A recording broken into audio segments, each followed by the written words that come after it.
Você pode criar visuais incríveis apenas usando o Python, isso mesmo, sem você ter a necessidade de usar uma ferramenta de BI. Nesse vídeo eu vou mostrar para vocês como você consegue gerar visualizações de dados apenas usando o Python. Vou mostrar aqui o passo a passo, vou compartilhar o código e no final do vídeo vou mostrar para vocês também como que vocês conseguem ter acesso a tudo que eu mostrei aqui, tá bom? Então, vamos lá. Galera, é o seguinte, eu estou no Google Colab, que é uma das principais ferramentas para poder se trabalhar com Python, né? Uma ferramenta mais simples, que você não precisa de ter performance de processamento.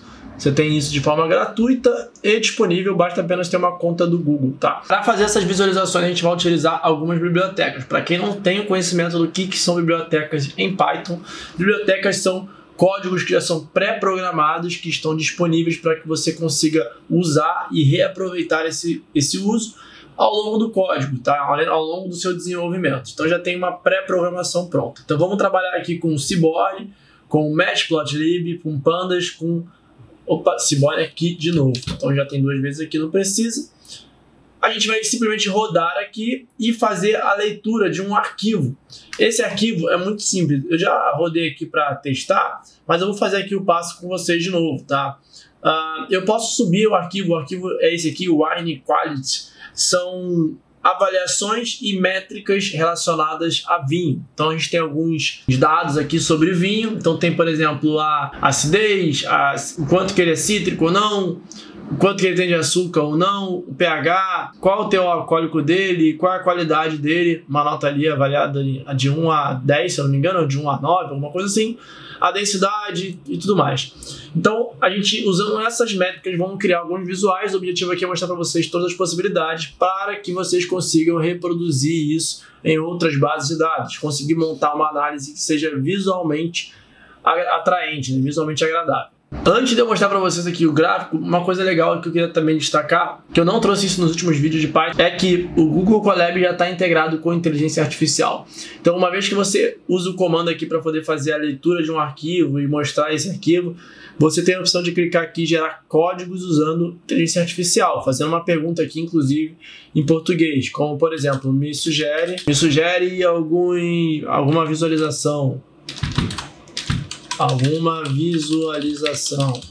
Pode fazer a pergunta em português, dar um Enter ou clicar aqui em gerar e ele vai gerar aqui o código. Então você pode vir aqui, dar um clique e ele mostra aqui, ó, algumas visualizações, qualidade por teor alcoólico, um histograma aqui para fazer a distribuição do pH, para saber aonde está concentrado o maior pH. Então a gente tem aqui, ó, pH entre 3.2 e 3.4 como sendo maior número de pH. Então tem aqui, ó, correlação. A gente vai fazer inclusive cada um desses gráficos separadamente e os outros que eu prometi para vocês também aqui nesse vídeo. Então vou apagar isso aqui e vamos lá. Eu já deixei o código pré-pronto para que a gente não perca muito tempo com isso e consiga focar naquilo que importa, que é como mostrar os gráficos de forma bem visual e bem impactante ali para as suas análises de dados. O primeiro que eu separei aqui para vocês é justamente um histograma que vai mostrar a distribuição das principais métricas,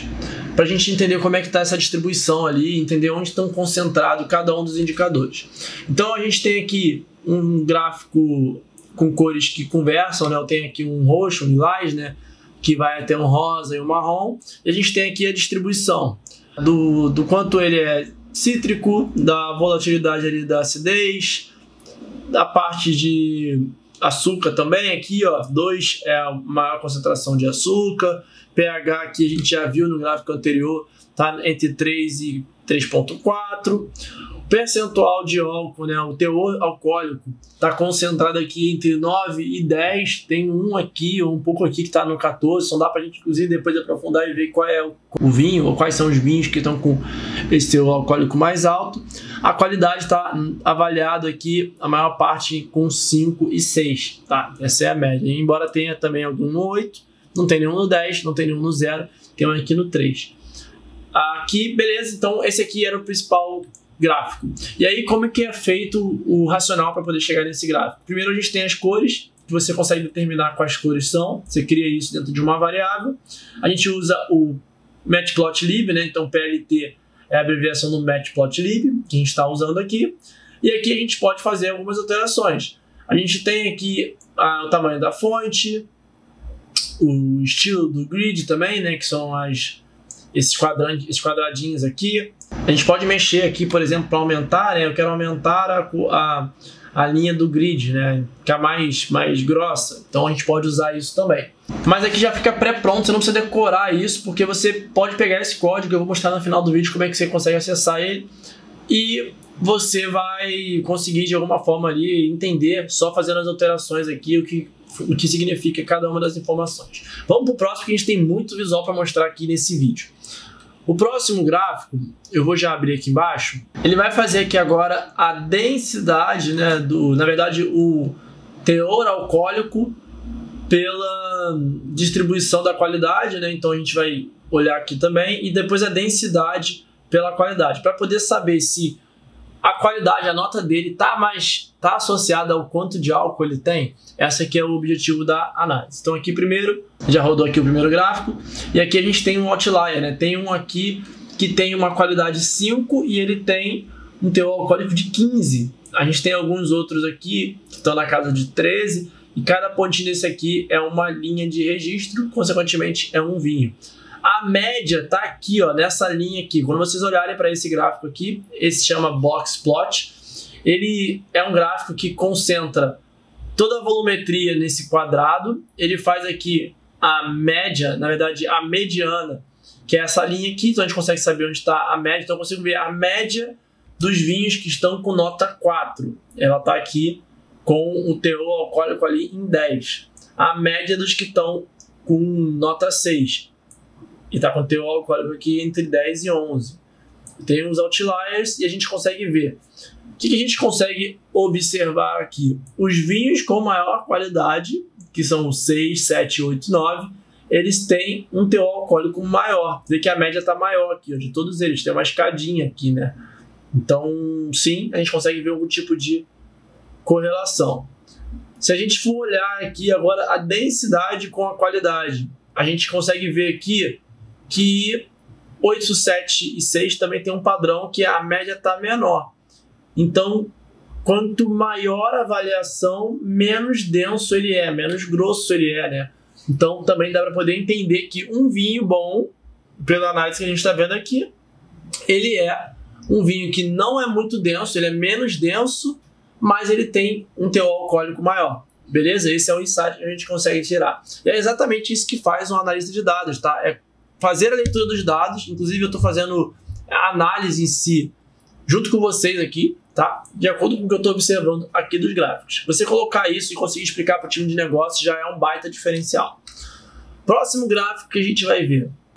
A gente vai fazer agora um gráfico 3D para poder ver exatamente a quantidade, né, dos vinhos que estão distribuídos aqui pelo teor alcoólico, pelo pH e também com o teor de sulfato. Então imagina que aqui o objetivo é justamente cruzar 3 métricas. No gráfico anterior a gente está cruzando 2 métricas, a densidade pela qualidade. Então aqui a gente no gráfico 3D a gente consegue ver, por exemplo, o teor de álcool com o pH e com também o teor ali de sulfato, né? Então a gente consegue ver aqui, por exemplo, que esse vinho aqui que está aqui, que tem um vinho aqui que está com pH na casa dos 3.2, que ele tá também com sulfato, né? Se a gente for seguir a linha aqui de 1.5, e ele tá aqui com um teor alcoólico de 9. Então se seguir a linha do 9 aqui, a gente consegue ver que ele tá com 9. Então a gente consegue cruzar e fazer a correlação ali de 3 métricas, tá?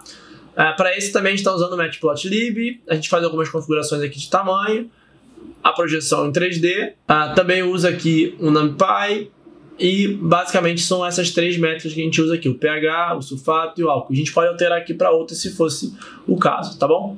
Vamos lá, próximo gráfico. São muitos aqui, eu preciso passar para vocês aí cada um deles, mas ver que fica bem legal assim visualmente a gente conseguir enxergar a correlação aí dessas 3 métricas. O outro gráfico que a gente vai ver aqui agora é um espiral em 3D. Então a gente consegue também fazer essa correlação de uma forma muito mais impactante, onde a gente consegue rodar aqui e visualizar também a correlação ali de 3 indicadores. Aqui no caso eu tenho acidez e o nível de açúcar, densidade e sulfato. E aqui eu tenho a qualidade também, né? A gente consegue ver aqui, ó, a descrição aí de cada um deles. Eu não acho tão visual assim, tão interessante trabalhar com esse tipo de gráfico, mas é só para você entender que é possível fazer isso. Agora sim, o gráfico é muito usado no dia a dia, que você pode criar para poder entender de fato a correlação entre todas as variáveis, sem ficar limitado ali uma ou duas variáveis, que é o heatmap, né, que é o mapa de calor. Ele é bem simples aqui, eles são 4 linhas de código, onde a gente vai botar aqui o título, vai botar aqui os dados, vai botar aqui correlação, que é uma função estatística para poder gerar esses dados. E aqui a leitura desse gráfico é a seguinte: eu tenho todas as colunas aqui na esquerda, todas as colunas no eixo X, no eixo Y, e quanto mais perto de 1, maior é a correlação, se for positiva. E quanto menos afastado de 1, se for negativa, menor é a correlação. Então também existe uma correlação. A gente fala que existe uma correlação positiva quando ele é próximo de 1 e existe uma correlação negativa quando ele é próximo de menos 1.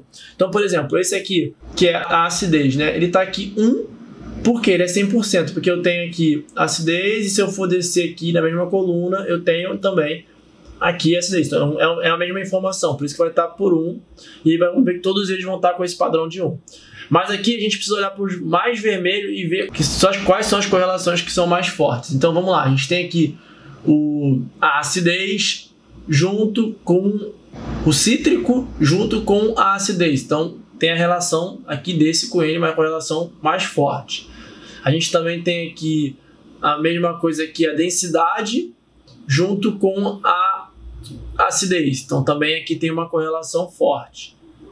A gente tem aqui algumas outras que tem uma correlação não tão forte, mas de certa forma é uma correlação que existe, como é o caso do teor alcoólico versus a qualidade. A gente já tinha visto isso lá. Então, se a gente quiser tangibilizar o quanto é correlacionado o efeito que a gente viu aqui, né, de teor alcoólico com qualidade, quanto é de fato estatisticamente falando, aqui vai estar o número 0,48. Até porque o time de negócio pode trazer uma pergunta para a gente entender qual que tem uma correlação mais forte. É mais importante o teor alcoólico em relação à qualidade ou a densidade versus a acidez? A gente consegue ver que a acidez versus a qualidade tem uma importância maior. O contrário também é verdadeiro.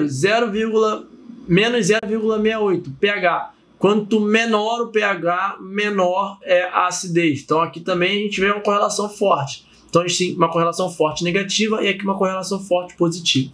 Beleza? Então é assim que a gente faz essa leitura. Agora eu vou trazer um exemplo para vocês de um gráfico, bem exemplo mesmo, tá? De como a gente consegue criar alguma coisa legal visual para poder determinar ali alguma visualização, né? Então no caso aqui eu estou botando todas as bibliotecas que a gente utilizou aqui, ó, o PyPlot, o Seaborn, Matplotlib, NumPy, Pandas, todos eles são bibliotecas de visualização. Então isso aqui é um gráfico, tá? Isso aqui não é uma imagem não, pessoal. Então a gente consegue colocar aqui, ó, a legenda de cada um deles, a cor de cada um deles, colocar aqui a parte de plotagem do gráfico, usar aqui a função para poder gerar o hexágono, né? Então a gente consegue fazer através desse código aqui.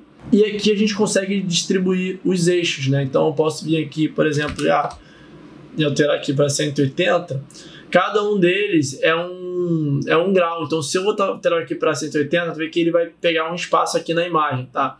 Então por padrão a gente vai ter sempre essa distribuição aqui. 90, 150 são os graus, né? 90, 150 e por aí vai. A gente tem aqui a legenda top, bottom, que é em cima, embaixo, lado esquerdo, lado baixo, lado direito. Então aqui você pode criar algum tipo de visualização também para poder colocar numa apresentação. Também é interessante esse tipo de visual. Uma outra visualização interessante que dá para ser feita também é aquele chamado gráfico de sobreposição, onde a gente tem um círculo que sobrepõe o outro.